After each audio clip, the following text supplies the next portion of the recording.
Marriage is a lifelong place to be in. It should be the place for you to be completely yourself and free. Aggressive communication, especially in the context of marriage, will not always look aggressive at all. What you build through manipulation will be taken away from you in a split second. Your spouse will not feel safe to tell you things or involve you in things because of how you normally respond.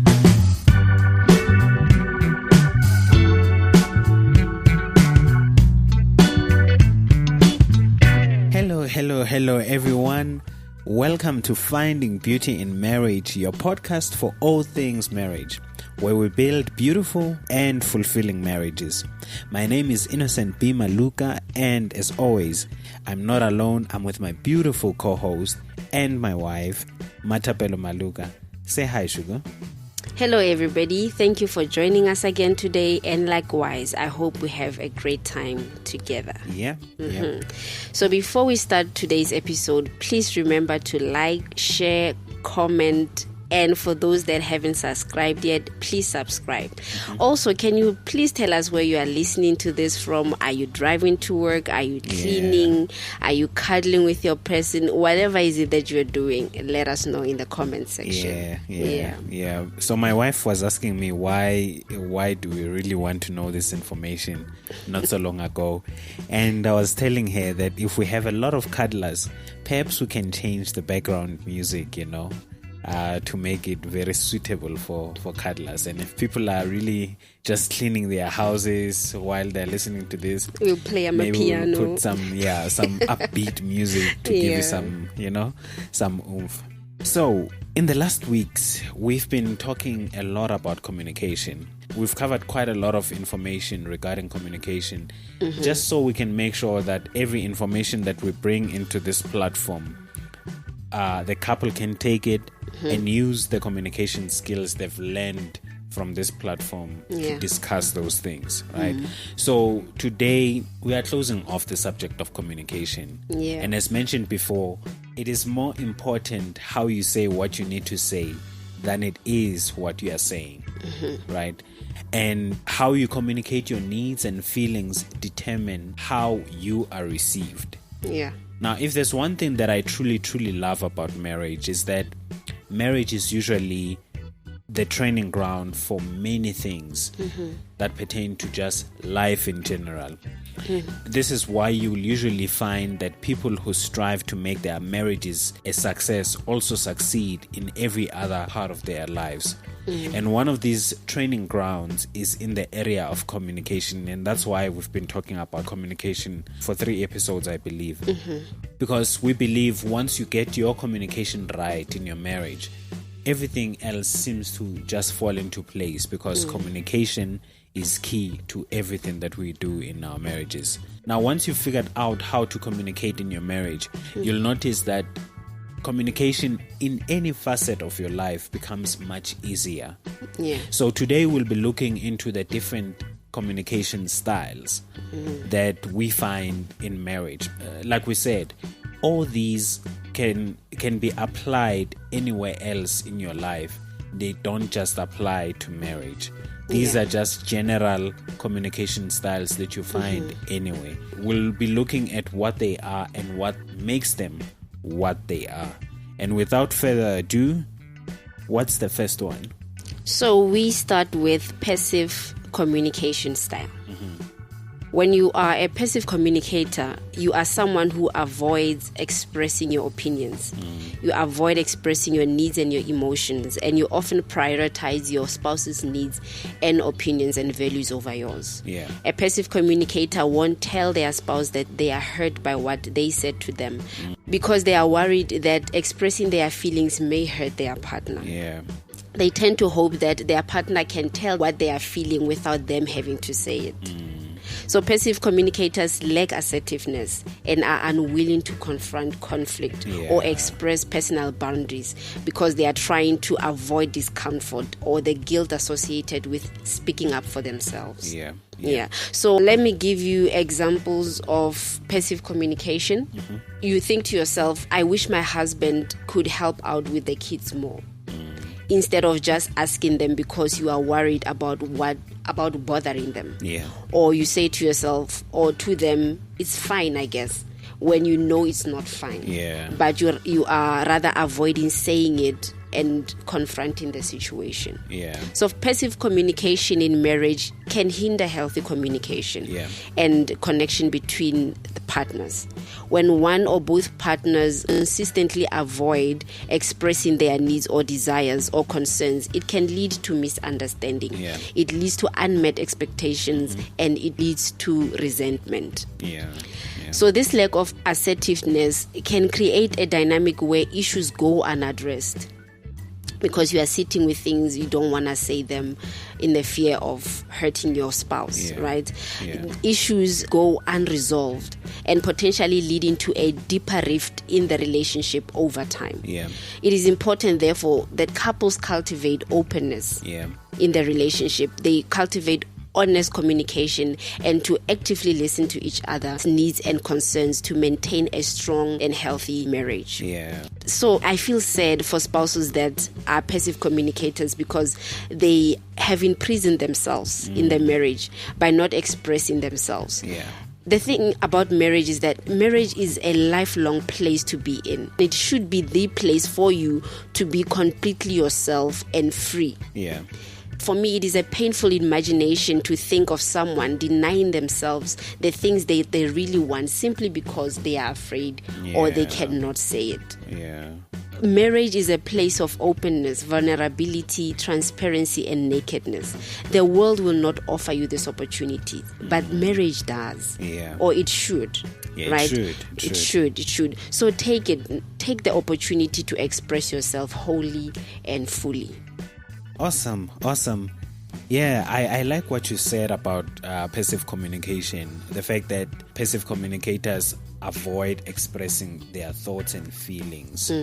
And I just want to add to that to say sometimes it's not that they don't express them, but even in their expression, they are not free enough. So they are not open. The key word being open to the idea of sharing their feelings and their needs. In other words, they may still share but maybe hide some information because they don't feel free enough to openly share what they are actually feeling or what they truly need. They do this mainly because they have the fear of conflict and the fear of rejection. Speaking of the fear of conflict, if your partner fears talking about their feelings or their needs openly to you, you must ask yourself, did I respond correctly the first time they spoke about their feelings? Or did I make a big deal out of it? I mean, if every time I raise what is bothering me or what I'm not happy with in our relationship, we end up fighting, chances are I will avoid raising those issues. I will completely avoid them because I know they're going to make us fight. So I keep quiet about them, especially because I'm a passive communicator, right?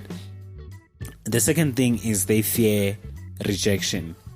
And I'm going to make an example about men here. It is said that men generally don't talk about their feelings, needs, or sometimes even their dreams. I think when we do speak about those things to you as our wives, it is so crucial how you receive us. It is very crucial how you receive us because we are really fragile beings. Don't be deceived by how we look and the masculinity and everything.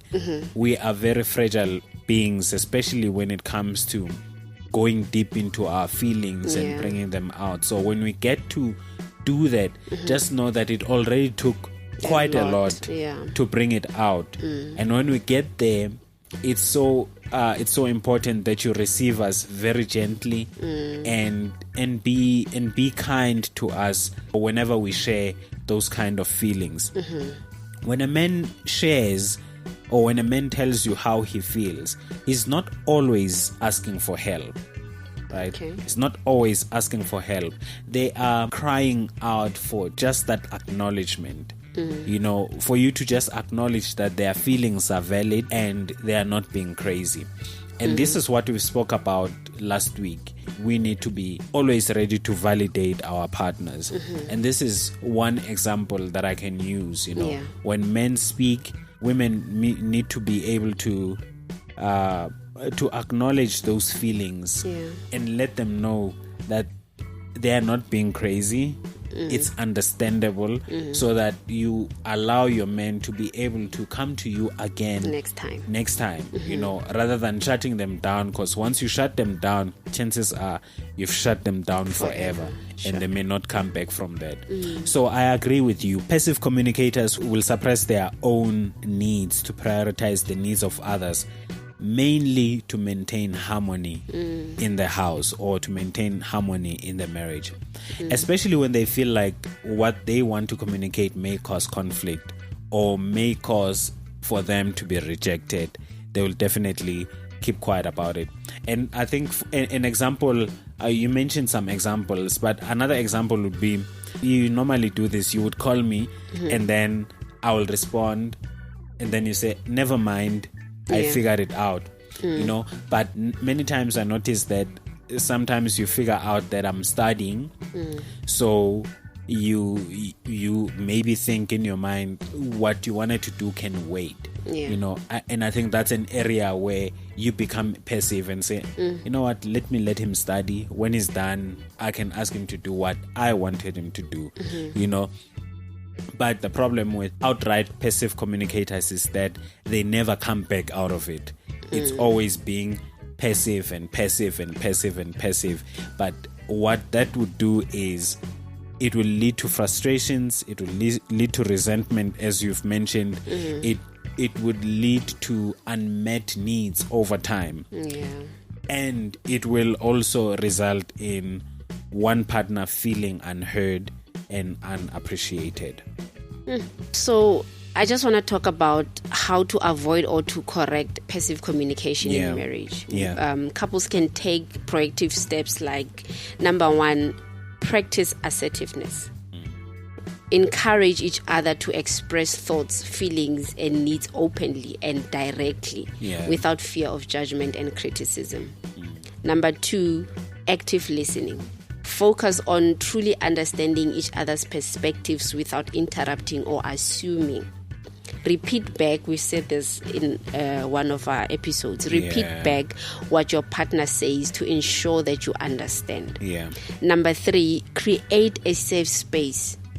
Foster an environment where both of you feel comfortable sharing your thoughts and emotions without fear of persecutions. And number 4, lastly, address issues promptly if you can. Encourage open discussion about any concerns or conflicts as they arise, rather than letting them fester and escalate. True. What is number 2? So number 2 is the aggressive communication style. The aggressive communication style is basically having a firearm on your partner's forehead without having a firearm on your partner's forehead. This is having your partner under duress, basically. It's actually being forceful, dominant, or being hostile. It often disregards the rights and feelings of others. In other words, these are the kind of people who would say, it's my way or the highway. The aggressive communicators have components of intimidation, blame, insults, and they use all these to prove their dominance. In the context of marriage, I want us to note that aggressive communication may not always look aggressive, and it's very important for us to pay attention to that. That aggressive communication, especially in the context of marriage, will not always look aggressive at all, especially if you're married to a guy who is soft-spoken or a woman who's soft-spoken, and they are hardly hardly aggressive. Or shouting. Yeah, they never shout. They are just soft-spoken in nature, like me or you, you know. But being soft-spoken doesn't mean I am not aggressive at all, you know. For instance, you and I, let's say you work a lot and let's say you travel a lot, and I come to you and say, you need to leave your work. And if you don't leave your job, we are done. Yeah. I am not showing signs of aggression. Aggression, yeah. People would say, but he communicated that well.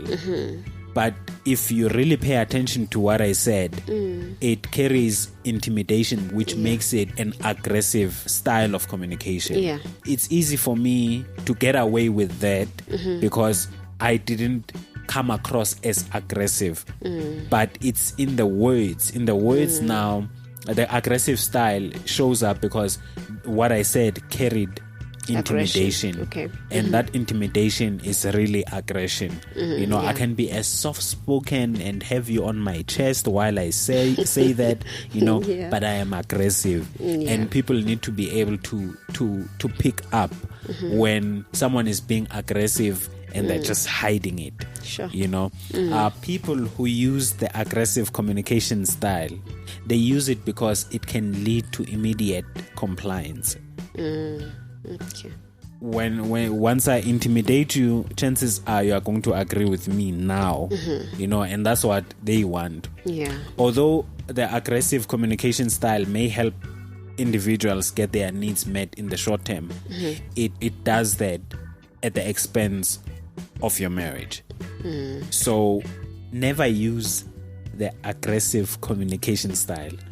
Aggressive communication will damage the emotional well-being of your marriage. It will always escalate conflicts. It will always lead to resentment and communication breakdown. Yeah. It will impede your problem-solving skills in your marriage. You cannot effectively solve any marital problem with aggression. There are things that don't do well in marriage, and aggression is one of them. Yeah. It does not benefit your marriage at all. If I came to you and say, you never listen to me, you are always selfish, I can't believe I have to deal with this all the time. I'm tired of this. Yeah. If you listen to that, yes, it has a little bit of a tone of aggression, although some people may just think it's just frustration. Okay. You know, but it's aggression to its fullest because it carries what I just said now carries all components of what an aggressive communication would sound like. You know, first of all, I said you never listen to me. I'm showing you blame there. I say I said you are selfish, which is an insult.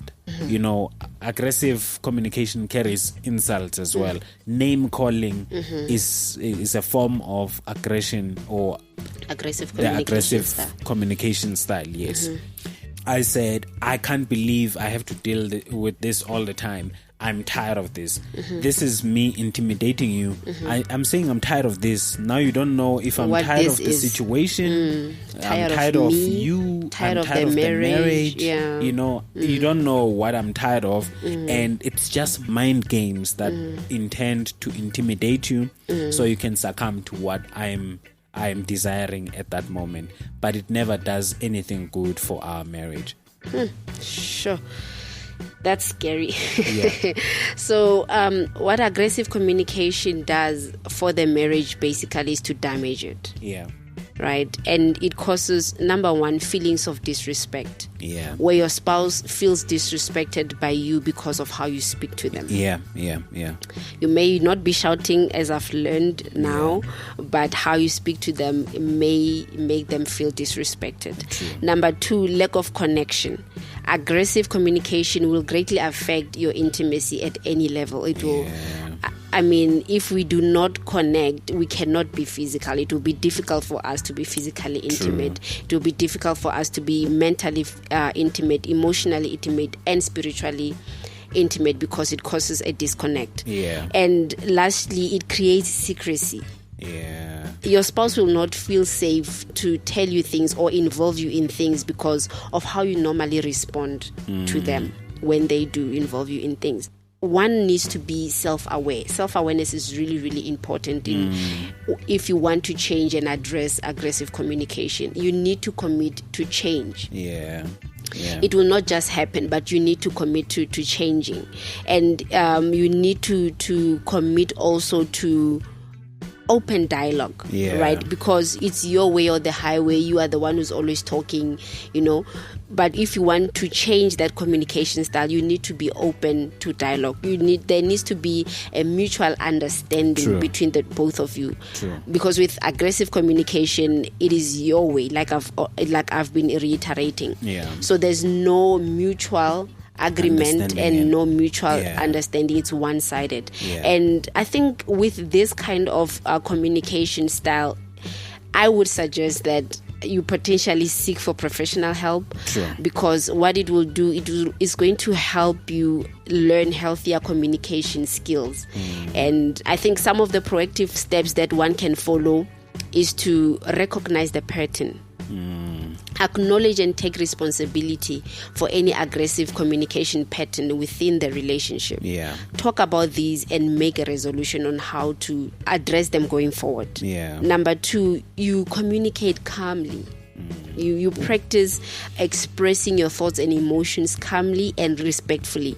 You use the word I, right? In the statement that you just made as an example, there was a lot of, you don't listen to me, you don't do this, you don't do that. But when you want to counteract that, you need to use the statement I to avoid blaming or accusing your partner. Thirdly, active listening. Chances are you are not listening when you are an aggressive communicator. Listen to your partner's concerns without interrupting them or becoming defensive. You validate them and you show empathy. You practice empathy by trying to understand the underlying emotions and needs that are driving your spouse's behavior. And you respond with empathy rather than aggression. You set boundaries. You can set boundaries in marriage. Okay? You can. So you set boundaries. You establish clear boundaries regarding acceptable communication behavior. This is how I want you to talk to me. Don't use that word anymore. Instead of using that word, can you rather use this word, right? And you commit to respecting each other's boundaries. The next one, you take breaks. This is important. You take breaks. When conflict escalates, take a break and cool down. And revisit the conversation when you are both calmer and more receptive. The last one, you celebrate progress. This is important, very important, that you celebrate progress. You acknowledge and celebrate small improvements in communication, reinforcing positive changes within the relationship. Give your partner a high five. Let them know, previously you would say this. I realized that you've changed something. Yes, I noticed that you used this word instead. I appreciate that. Give them a kiss, give them a high five, give them a hug. It goes a long way. It really goes a long way, because it's going to help them be more intentional going forward about doing that. They are going to put some thought in it, every time they address you. True. You must do it with patience, empathy, and willingness to change. With doing that, you can foster a healthier communication pattern in your marriage, and this will strengthen your marriage. Awesome. So we move on to number 3. Number 3 is passive-aggressive communication style. Passive-aggressive communication is in its name. It is a combination of passive and aggressive traits. The communicator appears passive but communicates in a very subtle and indirect way to show anger. I don't like this one. They are very sneaky, these ones. So let's look at the examples of passive-aggressive behavior. Giving your partner the silent treatment when you are upset. You avoid talking to them You don't share your honest view when asked, or you say, I don't know. Yeah. Because basically you're just avoiding engaging in a conversation with them. You don't want to talk to them. You don't want to open that. You don't want to open up to. Yeah. The other one, when you are angry, you tell your spouse that you are not angry, while your actions contradict what you are saying during that time. You use sarcastic words, you ignore them, and you pretend not to know anything just to avoid them. So when your spouse is a passive aggressive communicator, they may be feeling resentful or stuck, but they are uncomfortable in expressing their feelings directly. So it comes out in other ways of ignoring you or sulking, because they really just are having a hard time expressing themselves in words. Such kind of a behavior in marriage creates tension because it hinders honest communication and resolution to conflict. How do you access someone's emotions or have a successful communication with them when you see that they are not okay, but they are giving you the silent treatment? It's very hard, right? You can't, And when you try to open that dialogue, or when you try to communicate with them, they say, I'm fine, there's nothing wrong. They've basically built a wall around them and you cannot access them. Right? It's always said that when a woman says, I'm fine, they are not.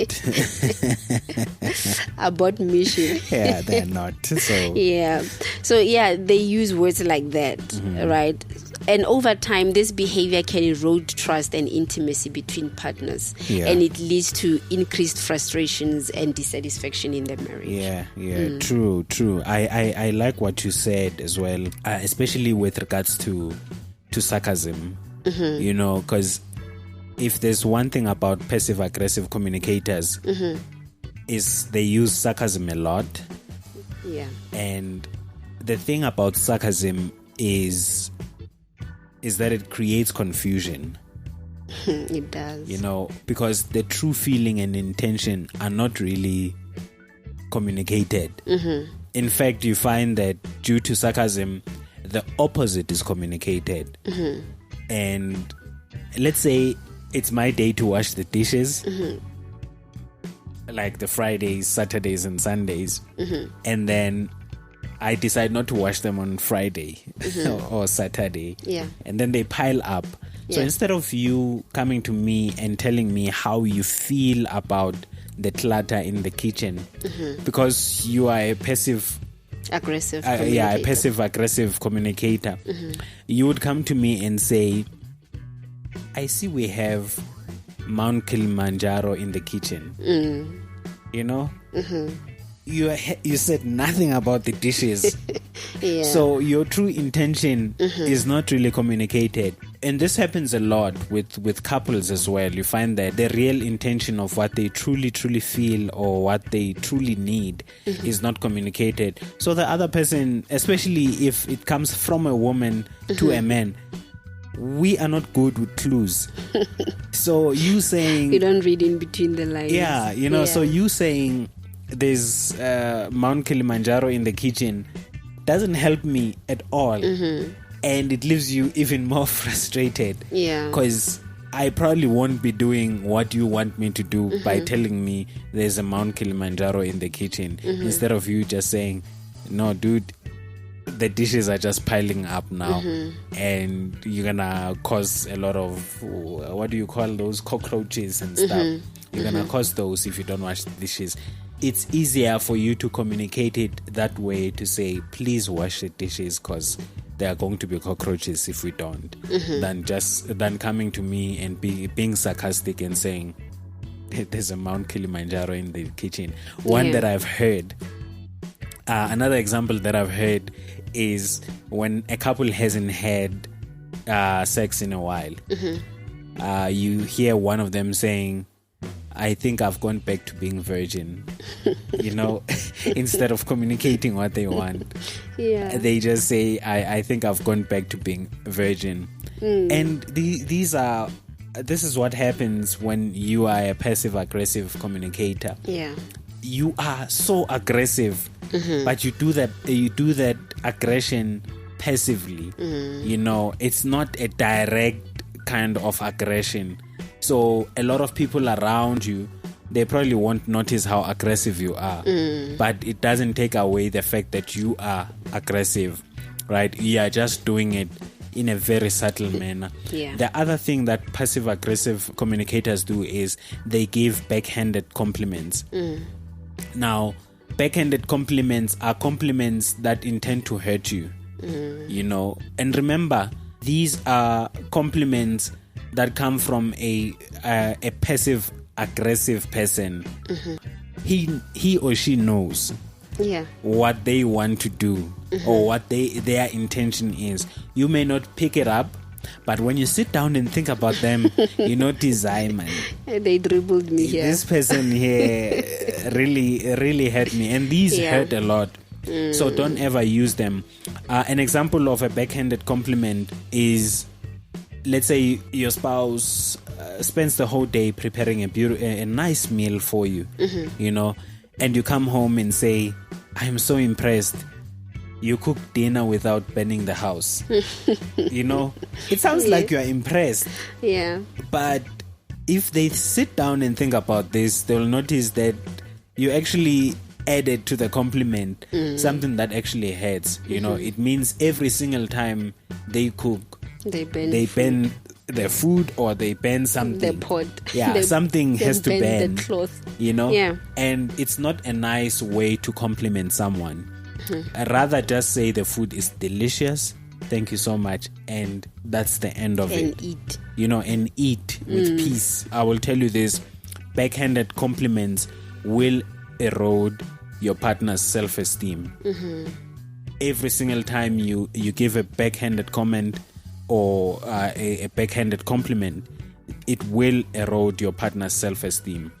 And it's just that. Yep. So, addressing passive-aggressive communication requires that you have an open dialogue. Yeah. You are assertive. Yeah. Don't dilly-dally. Don't say what you don't mean. Yeah. You know, be assertive, be direct. Yeah, just on that. Passive-aggressive communicators, in what you are saying, I noticed that they always avoid direct confrontation. So they will not confront you directly, but they will express their anger and frustration. Remember, they have components of anger and components of frustration.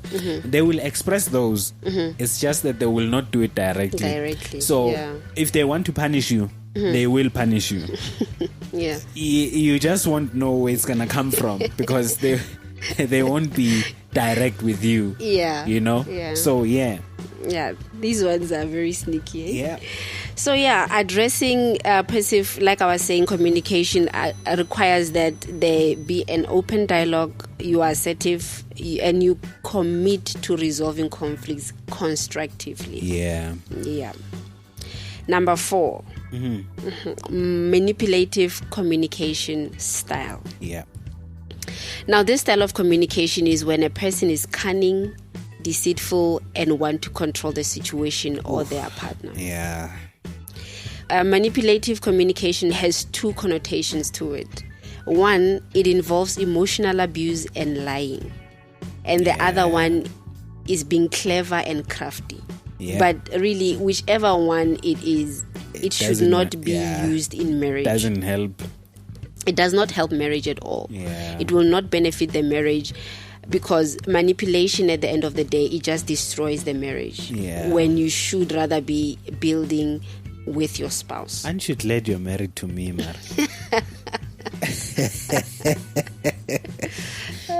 Listen to yourself. Giving yourself flowers. I am. I really am. You know? I really am. Yeah, because these things, I mean, I don't get to experience them, and it's such a blessing to be married to you. Because I never had to deal with a lot of things that we talk about. It's things that we've learned over time. Yeah. You know, I think we've learned what not to do as we observe and as we do the counseling sessions with other couples. So the couples that we have helped have helped us That's much true. more than Yes. we've helped them, I think, because Yeah. we gain so much from just the sessions that we have. So yeah, I think I digress, but I wanted to just give you your flowers. Yeah. Yes, I'd rather have those flowers than the real one. Yeah, I just don't like flowers, by the way. That's just me. So manipulation tactics in relationships or marriage, let me just give a few. You are being submissive to your partner's thoughts and emotions. Yeah. You blame the victim, Yeah. basically, for the abuse. You tell them, you use statements like, you make me do this. Yeah. They use threats. Yeah. Like you said, if you don't use your job, I'm gonna leave you and stuff like Yeah. that. It does have those elements as well. You play on your spouse's insecurities. There's also name calling here when you are manipulative. You control their lives, basically. A manipulator will control your life. Yeah. They tell you who to be friends with, they tell you not to see your family. Yeah. But obviously they're being manipulative about it. They will They not won't be outright direct. say Yes, that. they won't Yeah. be direct. Let me use an example. They would say, I don't think your friend likes you. Yeah. I think they are competing with you, Yeah. right? I don't think you By should hang pretending. out with them Yeah. anymore. They are pretending. Yeah, they are pretending to like you. I don't think Yeah. that you should be hanging out with them anymore. That Yeah. is a manipulator. They do that. Yeah. And once they say that, you start seeing it. Yes, you 'Cause start you've seeing been it. They've planted manipulated. a They seed in your planted a seed, mind. and you'll always see it because someone said it exists. But before they said that, you were not seeing it, and maybe it just doesn't exist. Because if you are going to look for flaws in people, You will see. you will find them. Yeah. Yeah. True. Just like we say in our book, that finding beauty. That's Yeah, it's a conditional statement. Yes, you know, you will find beauty when if you you look for it. for beauty. Yeah. Another one will be saying, I don't have money to do my nails, or I didn't get my nails done.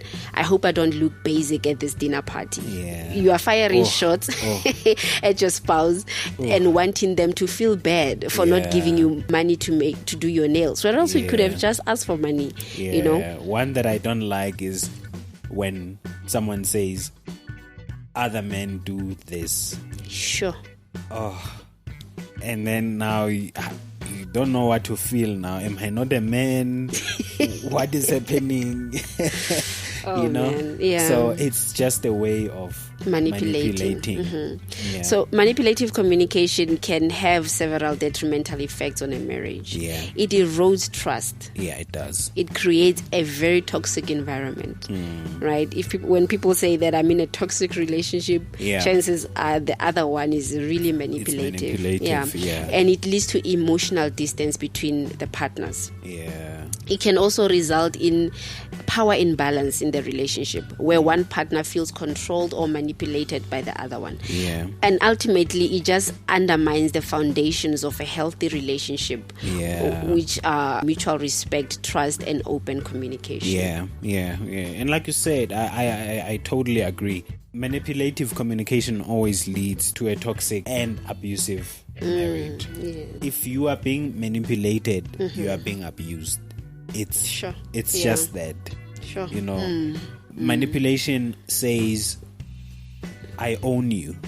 It basically says I own you, because can you imagine if I You just don't know about it. yeah, you know, I own you, and by me saying I own you, it means I can make you do what I want you to do, how I want you to do it, whenever I want you You to are do being it. a puppet master. You know, yeah. So it's like you are my puppet.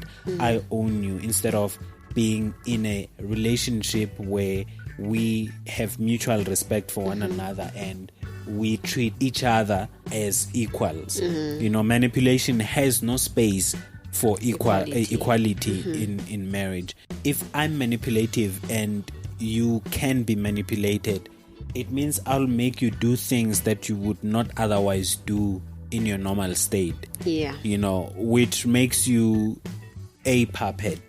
You know, you can make a puppet dance whenever you want it to dance. You can make it sleep whenever you want it to sleep. So it's just not a good way to lead your marriage. Manipulating, it's to me sounds almost like hypnosis, where you just coerce your partner to do things that they just wouldn't do. And I think the best way to get the best out of your partner is to allow them to be themselves. True. And enjoy who they are. Because manipulating them means you are making them what you want them to be. And you don't get to experience who they really are. And you are missing out a lot if you are doing that. So manipulative communicators, what I've noticed about them is that they often mix the authentic truth and fake information. In fact, the fake information is quite a lot, and there's like sprinkles of truth here and there, just so they can hide the lie. In simple terms, manipulators are liars, and there's nothing worse than marrying a liar. Yeah. There's nothing worse than being in a relationship with someone who lies, and they lie like that, not under duress, unprovoked. They just gonna lie to you anyway because they can lie. I think a great example of a manipulative communicator, you'll hear them by saying, "If you love me," the if you statements. Do 1, 2, 3 for me. Yeah. If you loved me, you would do what I want you to do without questioning it. Sure. That's just a great example. If then, then someone is trying to coerce you into doing something that you wouldn't do. They use what they know you cannot be perceived to not be doing. So if I say, if you loved me, I'm simply saying I don't think you love me, and for you to prove that you love me, you have to do what I'm saying you should do. And I won't say that obviously. I'm gonna just say, if you loved me, then you would do 1, 2, 3. I just want to say this. It's important for people to communicate their needs and their feelings without hurting the next person. The example that we did now, if you love me, then you will do this. I'm basically saying you don't love me. And it hurts to say that to someone who actually loves you with all their heart. Tell me I've hurt you. Tell me you want something without hurting me into doing it. Yeah. Because now you are in a marriage with two hurt people. It's just not going to work out. They're just continuing to hurt each other back and that forth. just continue to hurt each other, and it just won't work out. Tell me what you need. Let's face it together as a unit in a loving manner. You don't have to manipulate. I love you already. My love already manipulates me. It's true. Doing that on its own. Love alone will make me decide in favor of you all the time. I always tell the story about when we're still dating. I had money for taxi to go home, but you wanted to take pictures. I couldn't say no. And that was not a cell phone picture, by the way. Back then it was the literal cameraman standing in front of us. I think we just exposed how old we are. And I used that money. You didn't have to manipulate me into taking pictures. You just told me what you needed. And I had my love would not allow me not to give you what you wanted. So when you are married to someone, the fact that they are married to you already says that person loves you. Don't manipulate them. What you build through manipulation will be taken away from you in a split second. Sure. People around you and your spouse will eventually catch on to your manipulation tactics, and it will break the trust between you and them forever. And trust is so hard to build. So there you have it. Manipulation tactics just don't work in marriage. They don't. So to avoid manipulative tactics or manipulative communication in marriage, focus on open and honest communication. You said this. Be honest. There's really no need Yeah. Unless you are just a cunning person and a deceiver, right? Yeah. Respect each other's boundaries. Yeah. I think these are going to come up now and again as I give solutions on how to counter these communication styles, because at the heart of it, it's communication. It's communication. And open and honest communication, boundaries, empathy and understanding and will always be there. Yeah. So you establish mutual trust and respect in any relationship is basically key. I think also, I mentioned that these kind of communicators are liars. The problem with a lie is it will always need another lie to cover up the first lie. Before you know it, you have a bunch of lies and your marriage is built on a bunch of lies. And guess what? You can lie for 15 years, but the truth will come out. And that's the thing with the truth. It needs no one to defend it. It needs no one to announce it. It's just going to show up. It's going to rock up when you least expect it. And it's going to be game over. Can you imagine having built a marriage for 10 years, 15 years on top of a lie, and then the truth shows up one day? It's just going to destroy everything that you have built. So fix it now. Honest and open communication right at the get-go. It's gonna solve a lot of your problems. I think I'm even tempted to say, if you've been this person in your marriage, if you're listening with your partner, just repent now. Tell them now. Come out and now. I pray she or he has grace for you and just says, you know what, let's start all over again and just start on a clean slate. So I pray for you at this point, just to say to you that it is not too late to decide to change, to decide to be a better person. So decide now. Pray about it, come out to your partner, and may the grace of the Lord be with you and help you through it. Sure. If you've lied to me and the truth comes from you, is much better than the truth that just you showing find up. out. That I just find out. It's easier if you say, yo, babe, I was not in my right mind. I may have twisted the truth here and there. Here's the truth. Here's the full truth. I'm sorry about this. Here's the truth. I would like us to fix it and go forward. It's easier that way. You make it easy for me. It means you've thought about it. There's some thought into it. There's some remorse to it, and you are bringing it yourself to me, than me just finding out you did something that I didn't know about, and it's just And coming out about it, to me, it would say that you want to change. Because if I find out and you say, oh, I will change, I promise. No, I found caught. You got caught. You know, chances of you changing and repenting really are very slim. So there's more grace for a person who comes out to say, you know what, I did 1, 2, 3, I lied. I've been manipulating you on this thing. I've been intentionally being aggressive to you, and from there, I believe there is a grace for you from your partner. So number 5, assertive communication style. Now with assertive communication, which is what we've been reiterating, is you use the word I because you are expressing yourself and you are expressing your point of view. And you make sure that, or you are always direct and you are always clear while respecting your partner. You are direct, but you are respecting your partner. Assertive communication helps you express yourself in a way that gives your spouse insight into your emotions and your mindset. They are able to empathize with you because you are communicating from how you are feeling and how you see things. And in this way, you get your needs met better. Unlike when you would have been aggressive in your approach.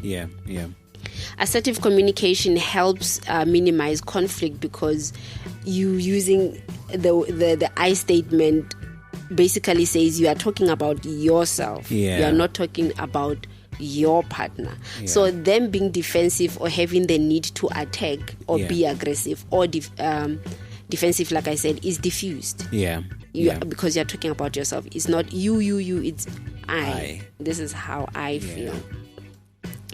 Assertive communication is often confused with aggression. Can you believe that? Because you are direct. So it's often confused with aggression because it involves sticking up for yourself, but it is done respectfully, whereas with aggression, you are forceful in your approach.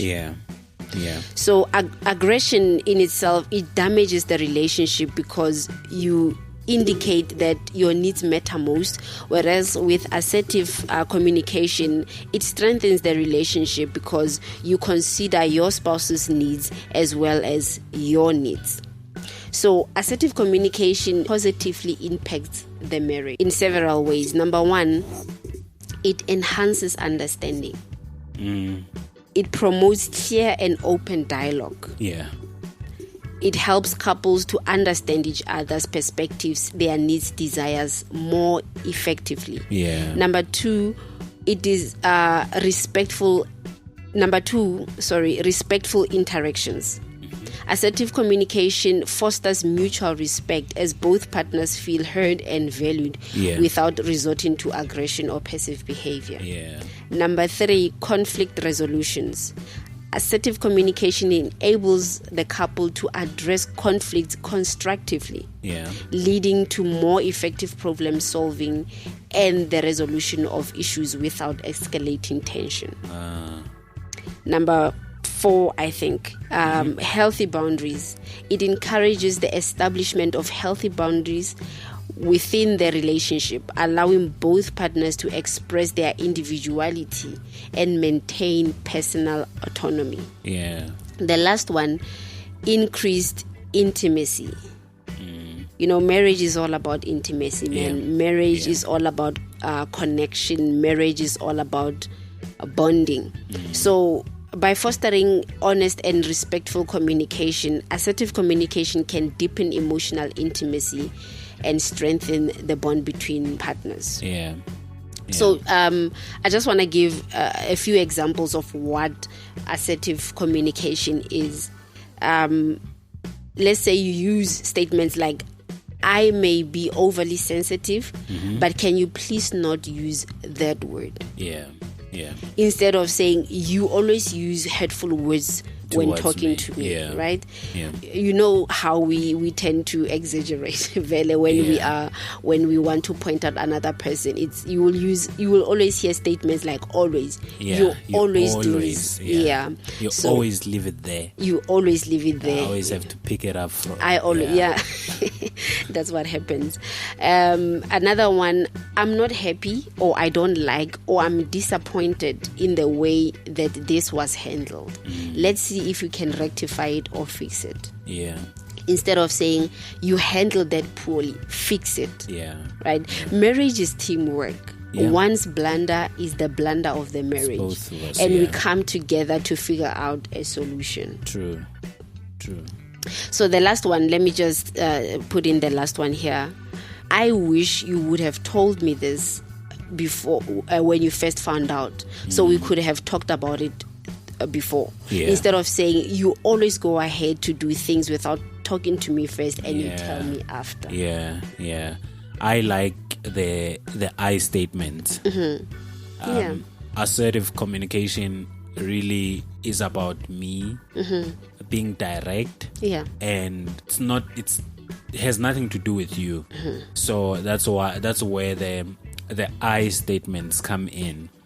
So I like what you said. You really covered quite a lot around the I statement. The I statement helps the partner not to take offense. So the I says it's me. It's me. This is I'm how expressing. I feel. I'm expressing myself.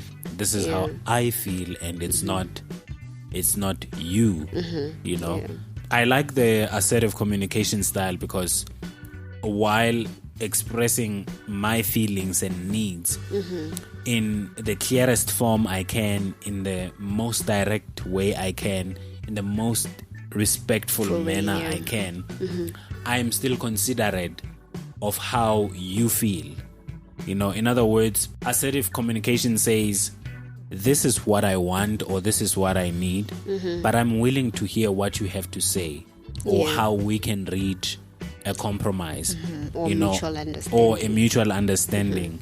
It's not like the aggressive one where it's my way or the highway. Here it's okay, I want my way, but I understand that I'm in a partnership here and I may not always get my way. So I'm going to tell you how I feel. And then you'll tell me if there's another way we can look at that can mutually benefit us. And that's what I like about this kind of communication style. It builds trust. It builds intimacy, like you mentioned. It is so encouraging when you find a couple that are both assertive. Because you can see, man, when you are sitting with them, that these people are able to communicate so clearly, both of them, and they are able to communicate what they need without fear, because that's what assertive communication does. It allows for both partners. You are direct without fear. To be able to communicate with each other without any fear. And yes, if you are listening to this, we don't only meet couples who have problems.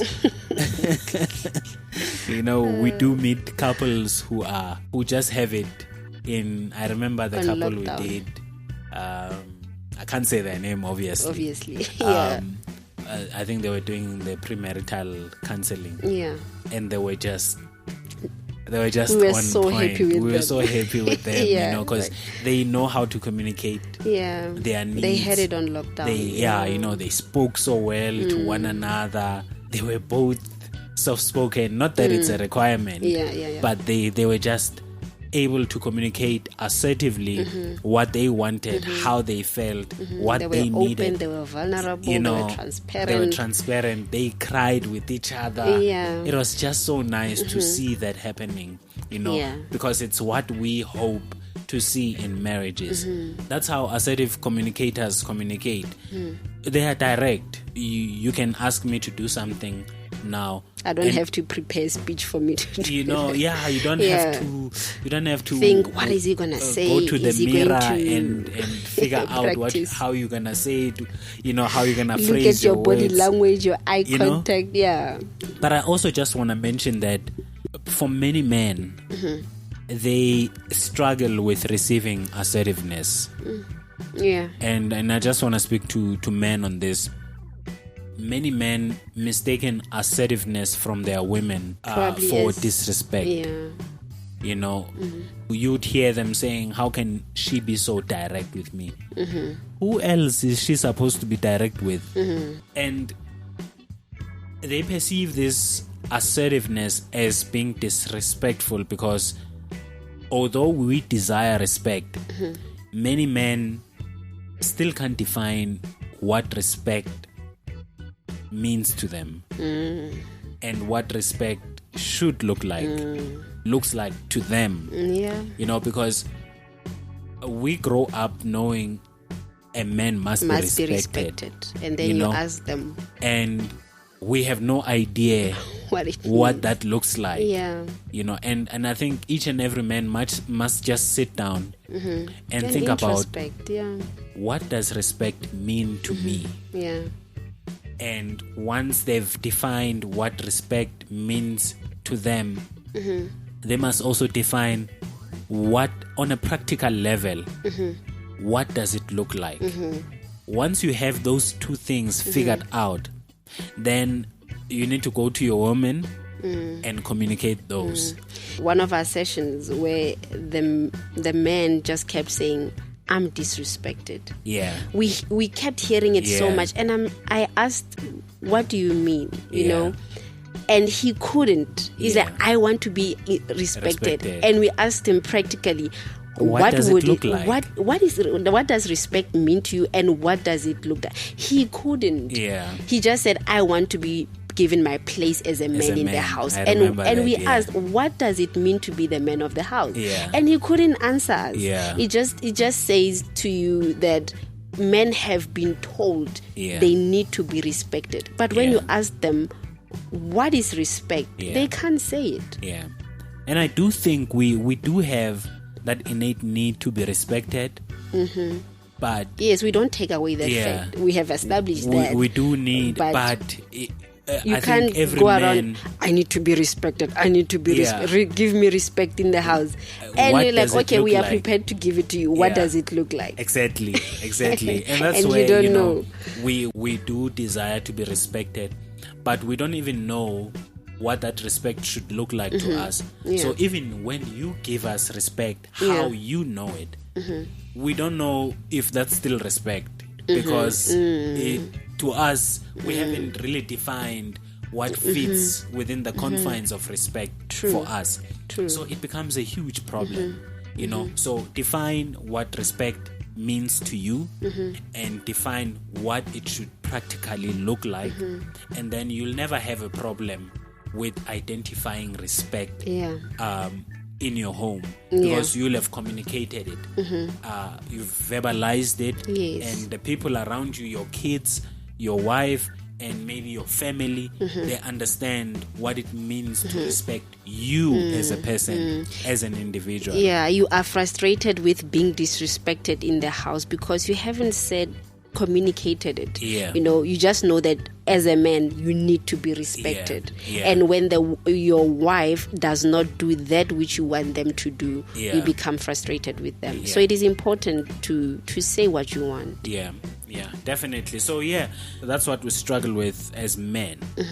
Also, for men, this assertiveness should not be seen as being disrespectful. In fact, allowing your wife to be assertive at home allows her to be able to stand for herself, even when you are not around. If you teach her to be quiet and passive by forcing her not to be assertive, she will be quiet and passive even at times when you want her to stand for herself.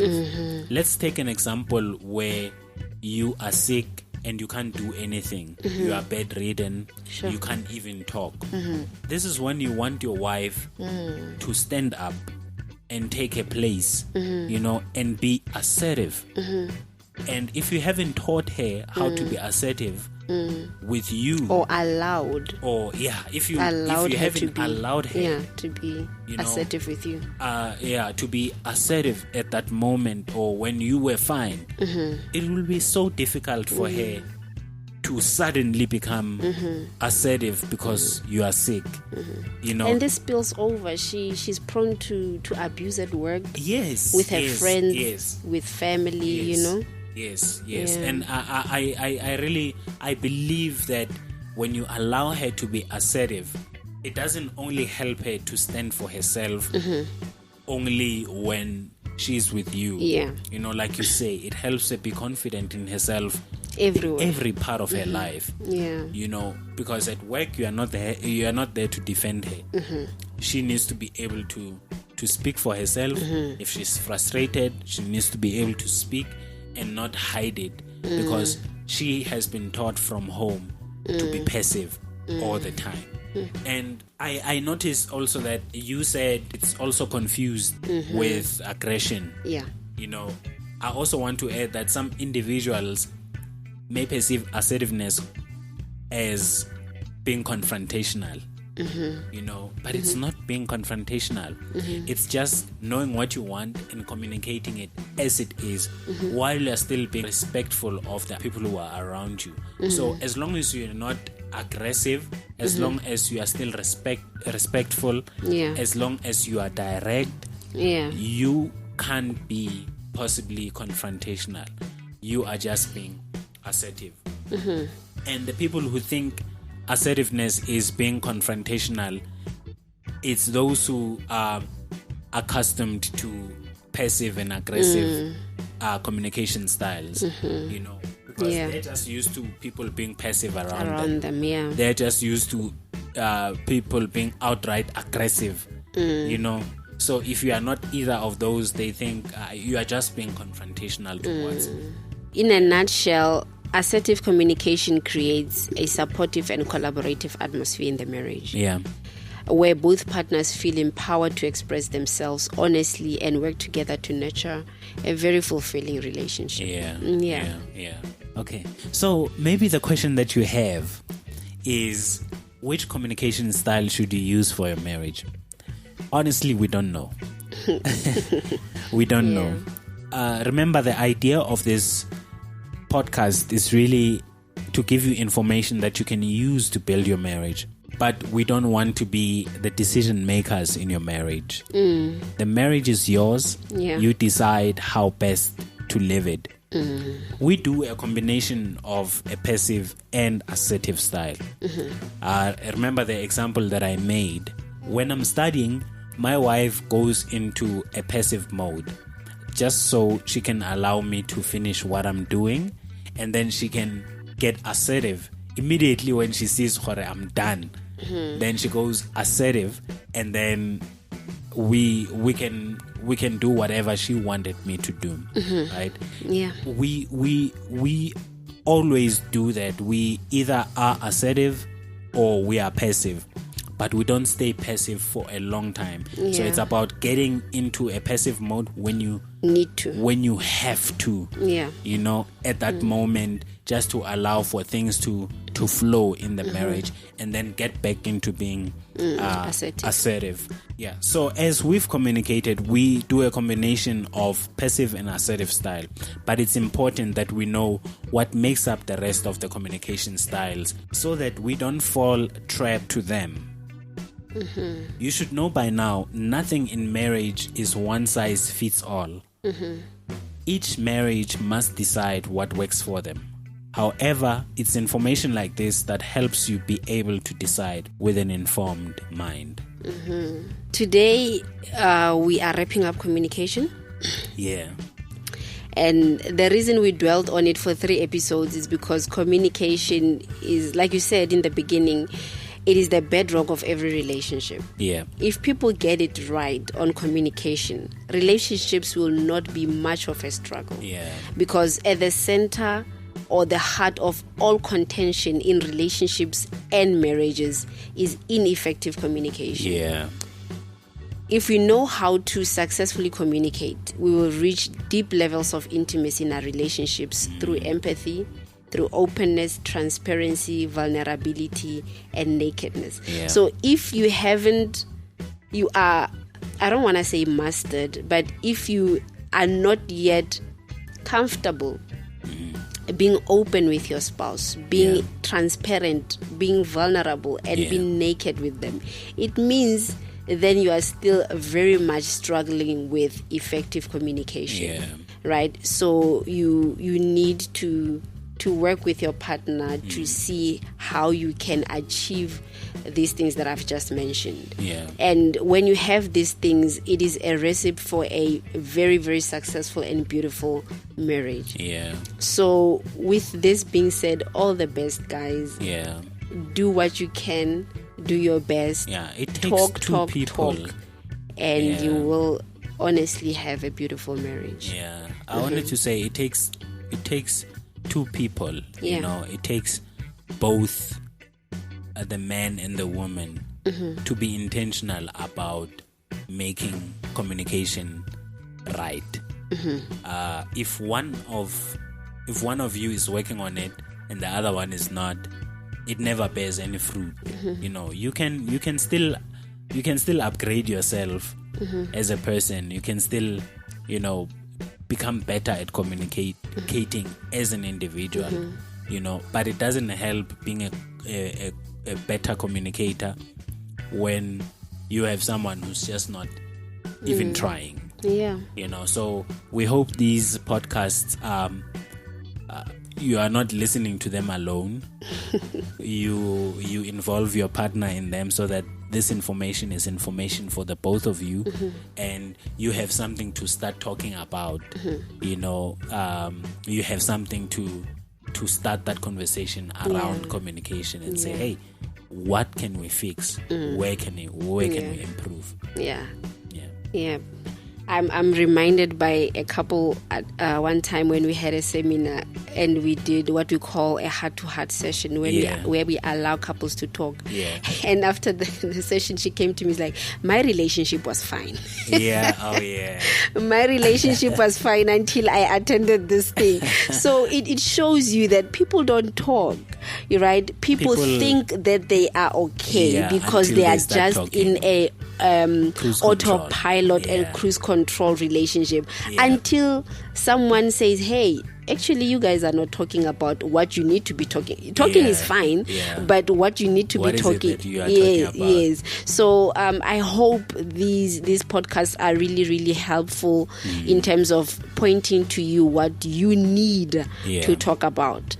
So challenge for the week. Yep. Please tell us in the comment section below, what kind of communicator are you? Right? You don't have to say a lot. We will know what you mean. We just want to keep the comment section flowing and just know, how people communicate. And this one you don't have to answer in the comment section. But with you being that communicator, is it working for your marriage? And if it's not working, how can you better communicate with your spouse? You will have to do an introspection here and decide to work on yourself. You mentioned something about both partners talking, and you said that you can work on yourself. In marriage, you teach one another. You learn actually from one another. So you can start. Be that person that you want to be, and be that person that you want your spouse to be by teaching them. Right? Teaching them. You don't have to say it, but they will learn from you how you talk to them, how you have changed, and how you are approaching things. They will notice it and meet you halfway, right? And know that you can decide what kind of communicator you want to be. Your current communication style is not a death sentence. You can learn new tricks, right? An old dog can learn new tricks. Marriage is a long life school. You learn as you grow. So just be willing and intentional if you want to have a successful and a beautiful marriage. Well, there you have it. Thank you for joining us. As always, we appreciate you. We love you. And we pray all the time that your marriage becomes better and better. We hope your marriage becomes more beautiful, more fulfilling. And till we meet again, be present, keep loving. Bye-bye. God bless.